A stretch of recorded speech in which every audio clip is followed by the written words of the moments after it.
Kom ons open. Baie dankie, Here, dat ons hier by mekaar kan wees. Dankie, Here, dat ons in U naam kan by mekaar wees. Here, dankie dat ons dan ook kan weet dat U dan met ons is. Here, vandag met Moedersdag wil ek graag elke ma aan U opdra. Here, dat elke moeder vandag U liefde sal beleef. Dat U elke moeder vandag met U liefde sal vul. Here, ek dank U vir my ma. Ek dank U vir my vrou. Ek dank U vir my kinders. Here, ek vra dat U ons dan nou sal begelei deur hierdie preek. Here, ons sal oopmaak vir die woord. Ons insig sal gee, Here. Praat in Jesus heilige naam. Amen. Amen. Vandag se skrifgedeelte kom uit Matteus 22 uit. Maar jy is hier van vers 34 af, maar ek wil graag net dat ons die gedeelte van die hoofstuk voor dit baie vinnig beskou. Matteus 22 beskryf 'n dag in die lewe van Jesus. En 'n interessante dag in die lewe van Jesus. Verse 1 tot 14 kry ons Jesus wat 'n gelykenis vertel. En die storie gaan oor 'n koning wat 'n feesmaal hou, en dan nooi hy 'n klomp mense uit na die feesmaal toe, maar dan kom 'n klomp van hulle met verskoning, so kom hulle nie die feesmaal kan bywoon. Dan sê die koning vir sy mense, gaan uit op die strate en gaan nooi almal wat julle vind. Nooi almal om na die feesmaal toe te kom. Dan gaan hulle uit en hulle begin te nooi en hy sê, hou aan nooi tot die feesmaal vol is. Nou in daai dae, as 'n koning 'n feesmaal sou gee, dan het hy feestklere vir al die mense gevoorsien. Jy kom nie na die feesmaal toe met jou eie klere aan nie. As jy daar aankom, word daar vir jou 'n pakkie klere gegee, jy trek dit aan, jy gaan na die feesmaal toe in koning se klere. Maar dan vind hulle 'n ou by die feesmaal wat nie die feestklere aan het nie. Hy het nog sy eie klere aan. En dan, sê Jesus, word hy uitgegooi. Nou net na daai verhaaltjie wat Jesus vertel het, kom die Fariseërs na Jesus toe. Fariseërs was besigheidsmanne, maar besigheidsmanne wat baie wetsgedrewe was, en hulle het geglo dat besigheid en religion, geloof, loop hand in hand en dit moet alles gebeheer word deur God se wette. Dan kom vra hulle ook nou vir Jesus 'n besigheidstipe van vraag. Hulle sê vir Jesus, moet ons aan die keiser belasting betaal? Jesus sê vir hulle, bring vir 'n muntstuk, dan bring hulle die muntstuk en dan vra hy, wie se gesiggie is op hierdie muntstuk? Dan sê hulle is die keiser se, en dan sê hy vir hulle, betaal die keiser wat die keiser se is. Maar daar het hy mos nou klaar hulle vraag geantwoord. Ja? Maar hy stop nie daarby nie. Hy gaan aan en hy sê, maar gee ook aan God wat God se is. Dan gaan die Fariseërs weg, hulle is tevrede, Jesus het vir hulle 'n goeie wettiese antwoord gegee. Dan kom die Sadduseërs vir Jesus. Nou die Sadduseërs is die aristokrate. Hulle is gebore uit die regte families uit. Waar die Fariseërs enigiemand kon 'n Fariseër geword het, maar jy moes 'n besigheidsman wees en jy moes volgens wet lewe en so aan, maar dit het nie afhang van geboorte nie. Maar die Sadduseërs is gebore in daai lyne. En hulle is dan ook welaf mense, maar nie welaf omdat hulle goed is in besigheid nie. Welaf omdat hulle in 'n welaf familie ingebore is, 'n aristokratiese familie. Nou, hulle glo ook in wetsonderhoud, maar hulle is nie regtig betrokke by besigheid nie, so daai gedeelte pla hulle nie so baie nie. En maar daar's 'n ander interessante ding van hulle glo nie in die ewige lewe nie. En dan kom hulle na Jesus toe en hulle vra vir hom 'n vraag om hom uit te vang. Hulle probeer vir hom sê, jy praat van die lewe hierna, wel nou gaan ons vir jou 'n probleemsituasie stel. Hulle sê vir hom, as daar nou 'n vrou sou gewees het wat getroud is met 'n man en haar man sterf, onder die Joodse wet moes daai man se broer dan met haar trou. Hy trou dan ook met haar, maar hy sterf ook. En so gaan sy deur 7 broers. En dan sterf sy ook op die ou einde. En dan kom hulle almal in die hemel. In Jesus se prentjie van die hiernamaals, die ewigheid. Dan sê hulle vir Jesus so, as jou storie van die ewigheid waar is, wie se vrou gaan sy eendag in die hemel wees? Hulle probeer Jesus in 'n situasie sit waar hy nie die vraag kan antwoord nie, en dan sê hulle vir hom wel, ons sê hom, daar is nie die ewigheid nie. Maar dan sê Jesus vir hulle 'n interessante ding. Hy is baie reguit met hulle.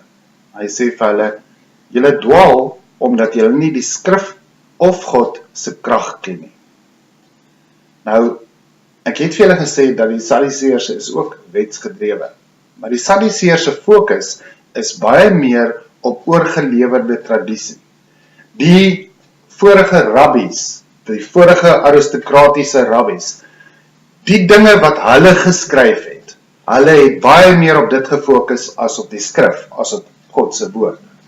En dan, hulle wegtrekpunt is dan tradisie gedrewe, nie skrif gedrewe nie. En dan sê Jesus vir hulle, julle dwaal, omdat julle nie die skrif of God se krag ken nie. Sê vir hulle, in hemel gaan daar nie 'n man of 'n vrou wees nie. Mense gaan mense wees, soos engele, so nie manlik en vroulik nie. En daarom gaan 'n vrou niemand se vrou wees nie. Ek meen, dit is nie 'n probleemsituasie nie. En daarna kom die Fariseërs terug na Jesus toe. En onthou, die eerste keer het hulle 'n vraag gevra, wat oor besigheid gegaan het. Toe kom die Sadduseërs, en hulle vra 'n doktrine tipe van vraag vir Jesus, en Jesus se antwoord vir hulle is, julle ken nie die skrif nie, en ook nie God se krag nie. So, die Fariseërs en die Sadduseërs was redelik teen mekaar gewees, redelik aan die stry die meeste van die tyd. So, hulle is nou eintlik heel chuffed met Jesus, want Jesus het die Sadduseërs op 'n plek gesit, en dan kom hulle nou met 'n skrifgedrewe vraag. Want hulle wil nou tipe van vir Jesus wys. Die Sadduseërs ken nie die skrif nie, hulle volg tradisies, maar ons ken die skrif. En dan sê hulle vir Jesus, sê vir ons, meneer, vra hy, wat is die grootste gebod in die wet? Jesus antwoord hulle dan, uit die Ou Testament uit, en hy sê vir hulle, eerste een is, jy moet die Here jou God lief hê, met jou hele hart, met jou hele siel, en met jou hele verstand. Dit kom uit Deuteronomium 6 vers 5. Chaft is hulle. Maar Jesus gaan aan en hy sê, en die tweede, wat hiermee gelyk staan, is jy moet jou naaste lief hê soos jouself. Dit kom uit Levitikus 19 vers 18 uit. Nou Jesus kom ons nou daar gestop het. Hy het nou weer hulle vraag geantwoord. En hulle is tevrede daarmee, hy het dit uit die skrif uit geantwoord, nie enige dingetjies daar rondom nie, regtig skrif gedrewe soos wat hulle dit wil hê, maar dan voeg Jesus iets by.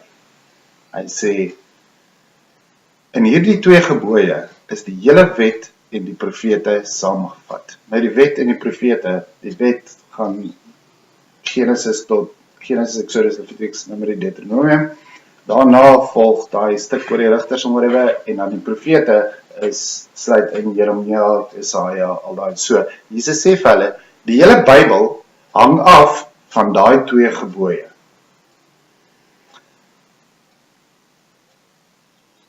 Vandag is nou Moedersdag. En as ek nou 'n Moedersdag preek wou gedoen het, dan sou ek goed gedoen het om uit Spreuke 31 te preek. Ek het dit die laaste jaar gedoen. Iemand het eendag gesê, God se liefde word beste geweerspieël in 'n moeder se liefde vir haar kinders. Daai gedeelte in Spreuke 31 beskryf die ideale moeder. Vol liefde, werk baie hard, fisies, sy het haar eie besigheid, werk hard om vir haar kinders te voorsien. Maar het beskryf ook die moeder as die een wat altyd raad het, altyd luister as iemand iets op die hart het, hulle ondersteun, tipe van counselor en alles, psychiatrist, alles ineengevoeg. Nou, daai stukkie wat Jesus bygevoeg het, in hierdie 2 gebooie is die hele wet en die profete saamgevat, sluit aan by daai gedeelte in Spreuke 31. Jesus sê, liefde is 'n werkwoord. Liefde is die een ding wat alles aan mekaar hou. Jesus sê dat liefde is dit wat die hele lewe oordentlik laat saamwerk. Nou die letterlike vertaling van daai stukkie in hierdie 2 gebooie is die hele wet en die profete saamgevat, sou wees. Die hele skrif, die hele Bybel, hang aan daai 2 gebooie. Soos as ek 2 ankertjies in die muur sou sit, en ek hang 'n touwtjie daaraan, en aan die touwtjie hang ek die Bybel, dan is daai 2 ankertjies, liefde aan God, liefde aan naaste. Jy moet God bo alles en met alles lief hê, en jou naaste soos jouself. Galasiërs 5 vers 14 stel dit so. Die hele wet word in hierdie een gebod saamgevat. Jy moet jou naaste lief hê soos jouself. So, die Bybel word opgesom in een sinnetjie, jy moet jou naaste lief hê soos jouself. Nou kan ons vra, Jesus het gesê, as 2 dinge. God lief hê, naaste lief hê. In Galasiërs staan daar, die hele Bybel word opgesom in een sinnetjie, jy moet jou naaste lief hê. So, die Bybel hang aan 2 gebooie, liefde vir God, liefde vir naaste, maar as ons die Bybel wil opsom, dan sê dit, jy moet jou naaste lief hê soos jouself. Ek dink die kraks lê daarin, dat wanneer die Bybel opgesom word, dan word die liefde aan God nie daaronder genoem nie. Nou, om dit beter kan verstaan, moet ons dalk eers na die betekenis van die woord liefde gaan kyk. Die Griekse woord wat vir liefde gebruik word in hierdie sin is agapao, en ek het 2 stukkies gaan uithaal wat hierdie woord beskryf. This word is a verb used to describe God's divine love. The noun is agape. For example, John 3:16, for God loved, agapao, the world. God so loved the world that he gave his only begotten Son, that whoever believeth in him should not perish, but have everlasting life. This is the action of totally being committed to the well-being of others without regard for their worthiness, even unto death. Om regtig ander mense se well-being, hulle, wat sal goeie Afrikaanse woord daarvoor wees? Welstand. Hulle welstand. Om ander mense se welstand so in gedagte te hou. Selfs wetende dat hulle verdien dit nie. So iemand wat nie goed doen aan my nie, om daai persoon se welstand in gedagte te hou. Dis wat God gedoen het. That love was demonstrated by Jesus when he suffered and died for our sins. We as Christians are to show that unselfish love to others. Ander persoon sê, party van die Bybels vertolk daai woord agapao as charity, charitable love, ja. En dit word beskryf as benevolent goodwill toward or love for humanity. Generosity and helpfulness, especially toward the needy or suffering, also aid given to those in need, or an institution engaged in relief of the poor, public provision for the relief of the needy. Nou, as Spreuke 31, dan hierdie selfofferende liefde van 'n moeder aan haar kinders beskryf. Liefde ten koste van jouself. Wel, ek dink, dan kan ons sien, hoekom, as Paulus die hele Bybel opsom, dan noem hy nie die God liefde daarby nie. Weet julle hoekom? Want ons kan nie lief hê, soos wat God lief het nie. Jy sien, as ons die Bybel opsom in een sin, dan sê dit, hoe moet ek die Bybel uitleef? En daai opsomming sluit net in liefde aan naaste. Ons het gesien dat agapao is divine love, liefde van God af, maar wanneer ons dit moet uitvoer, dan gaan dit oor mense wat iets nodig het. Ek moet voorsien in ander mense se nood. Wel, verduidelik nou vir my, het God enige nood? Het God enigiets van my af nodig? Kan ek enigiets byvoeg tot God se liefde? Kan ek God se lewe op enige manier beter maak? Nee, ek kan nie. God is almagtig. God besit alles. Hy het alles. Hy kan alles doen. Ek kan nie positief bydra tot God se lewe nie. En vir daai rede is daai gedeeltjie in Galasiërs sê dan net liefde vir ons naaste. Net God kan perfekte liefde leef. Net God kan daai agapao leef in waarheid. Nou, dit is vir ons gewys in Jesus aan die kruis. Toe Jesus gesê het, jy moet jou naaste lief hê soos jouself, het Jesus selfliefde geaanvaar as vanselfsprekend. Alle mense het selfliefde. Maar daar is 'n probleem daarmee. Ons liefde, as ons uit ons menslike natuur, is selfliefde, selfgefokustheid. Ons kan dit beskryf in die woord trots. Oor myself bekommerd. John Piper het 'n stukkie geskryf wat ek vir julle wil lees. The root of our sinfulness is the desire for our own happiness apart from God, and apart from the happiness of others in God. So, John Piper sê, pride, die sinfulness, is wanneer ek daai twee dinge wat Jesus genoem het, liefde tot God, liefde teenoor my naaste, as ek dit onderhewig stel aan my selfliefde. So, my selfliefde kom eerste en dan kom daai twee, of daai twee kom glad nie. En dit is 'n probleem. All sin comes from a desire to be happy, cut off from the glory of God and cut off from the good of others. The command of Jesus cuts to this root, exposes it, and severs it.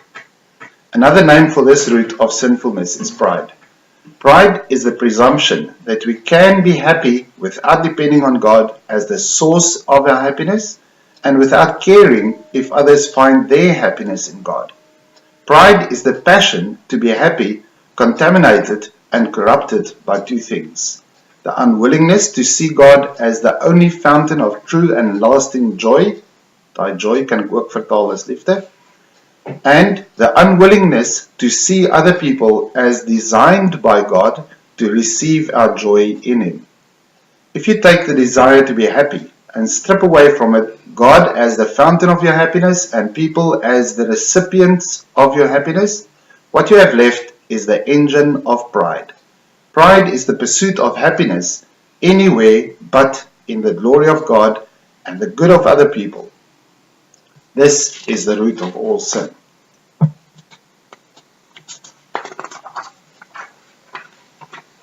Wat beteken dit alles in ons lewens?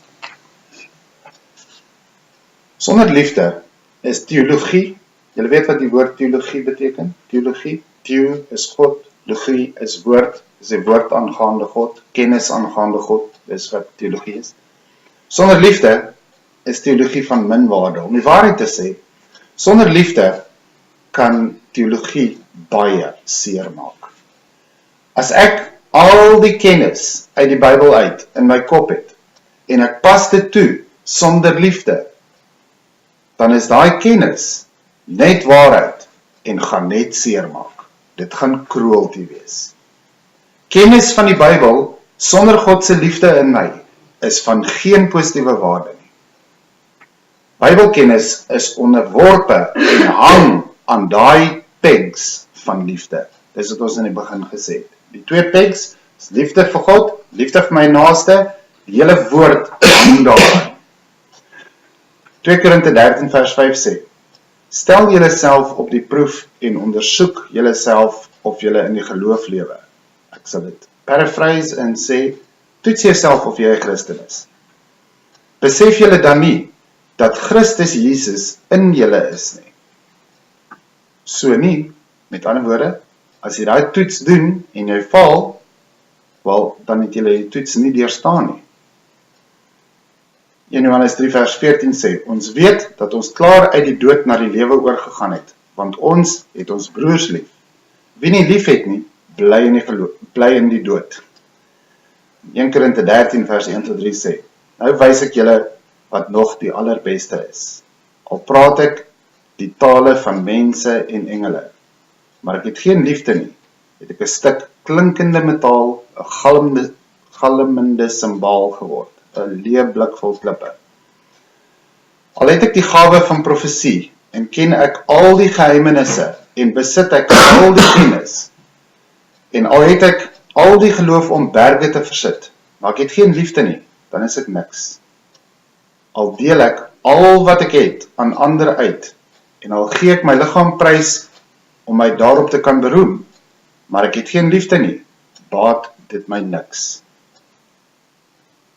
Sover sal ek graag opsom en dit sê. Die hele Bybel hang in daai 2 gebooie. Lief wees vir God, lief wees my naaste. God bo alles, met alles, my naaste soos myself. Nou, liefde se oorsprong is in God. God is liefde. Liefde kom van God af. As God se liefde nie in my is nie, kan ek nie myself reg lief hê nie, kan ek ook nie my naaste reg lief hê nie. God se liefde moet in my wees. Soos wat ek daai gedeelte in 2 Korinte 13 gelees het, staan daar, toets jouself. Toets jouself of God se liefde binne in jou is. Hoe doen ek dit? Ek gaan dink baie mooi aan my eie optrede.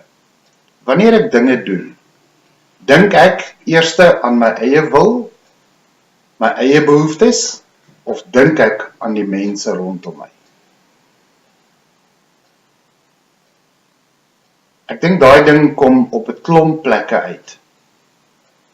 Maar gaan dink, ek dink ons elkeen kan mooi daaroor gaan dink. Wat is my eerste beweegrede wanneer ek iets doen? Is dit, wat kan ek hieruit kry? Of is dit, wat kan ek hierdeur gee? As dit is, wat kan ek daaruit kry? Dan val ek die toets. En dan moet ek besef, dat God se liefde is nie in my nie. En wat dan? Jesus se eerste verhaaltjie in hierdie dag van die lewe van Jesus wat ek nou gebehandel het. In sy eerste verhaaltjie is daar 'n persoon wat by God se feesmaal aankom sonder die klere wat die Here voorsien het. Daai klere wat die Here voorsien, sien ons in Openbaring, is liefde. As ons aangetrek is deur God se liefde, soos klere wat aan ons lywe is, dan word ons toegelaat tot daai feesmaal. As ons nie daai klere aan het nie, word ons nie toegelaat tot die feesmaal nie. Nou, dis nogal 'n bietjie van 'n enigma. As God se liefde nie in my is nie, wat dan? Wel, Matteus 7 vers 7 sê Jesus, vra en vir julle sal gegee word. Soek en julle sal kry. Klop en vir julle sal oopgemaak word. Want elkeen wat vra, ontvang. Elkeen wat soek, kry. Elkeen wat klop, sal voor oopgemaak word. Watter mens onder julle sal vir sy seun 'n klip gee as hy 'n brood vra, of 'n slang as hy 'n vis vra?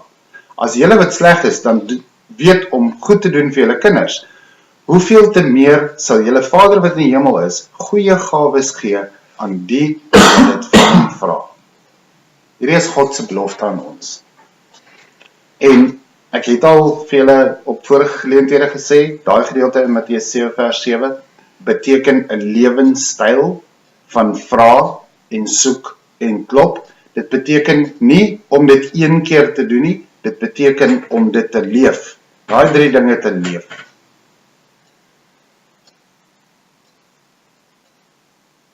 God se belofte aan ons. As ek hom vra, sal dit vir my gee. God se belofte. En God is nie 'n mens dat hy sal jok nie. As ek God vra om sy gees in my te laat woon, dan sal hy dit doen. Wanneer God se gees in my woon, dan groei die vrugte van die gees in my lewe. En die eerste ene van daai vrugte is liefde. Dan volg die ander 8.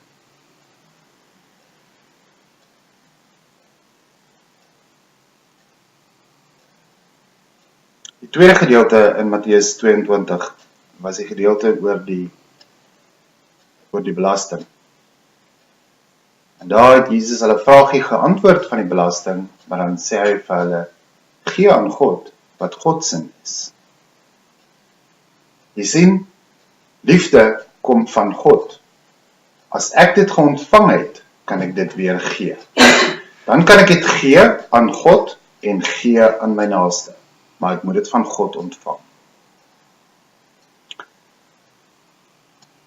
Ek moet dit van God ontvang en God beloof, hy sal vir my gee as ek vra. Nou, dan sou ek sê, die hele teken van 'n Christen se lewe begin by dit, om in gebed te lewe, om te vra en te soek en te klop, om derentyd vir God te vra, Here, gee my u liefde, sodat ek daai liefde kan uitlewe aan die mense rondom my. Ek het al vir julle gesê, wanneer ons bid ons nie eerstens om dinge daar buite te verander nie. Ons bid om dinge in ons eie koppe te verander. As ek kronies bid, as 'n gewoonte bid, Here, daai persoon het daai nood. Ek in my menslikheid kan nie aan sy nood voorsien nie. Maar Here, rus u my toe, sodat ek aan sy nood kan voorsien. As ek in daai lewenstyl leef, van bid met die oogmerk om ander mense met God se liefde te bedien, wel, dan kan ek God se liefde uitstraal. Want dan het ek dit geontvang, want ek vra dit van die Here, as ek dit geontvang het, dan kan ek dit uitleef. Die slotsom van hierdie hele ding is dit.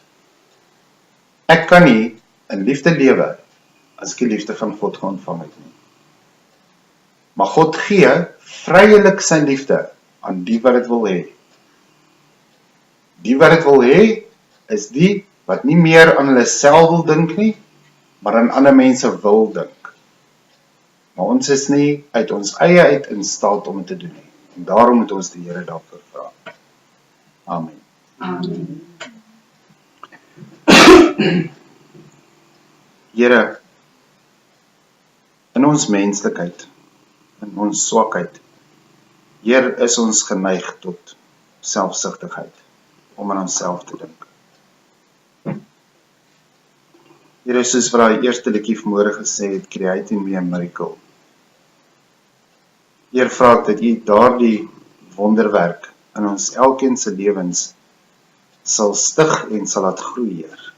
Here, dat ons in waarheid eerste aan ander mense sal dink. Dat ons liefde teenoor U sal uitleef deur ander mense se belange voor ons eie belange te stel. Here, dat ons selfliefde sal uitleef, Jesus, soos wat U dit gedoen het. Myself lief het, maar nie in pride nie, Heer.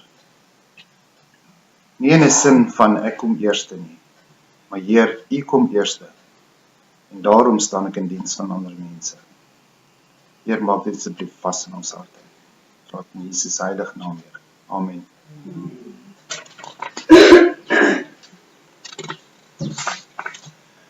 Die Here sal julle seën en julle beskerm. Die Here sal met deernis na julle kyk en aan julle genade betoon. Die Here sal julle gebede beantwoord en vir julle vrede gee. Amen. Amen.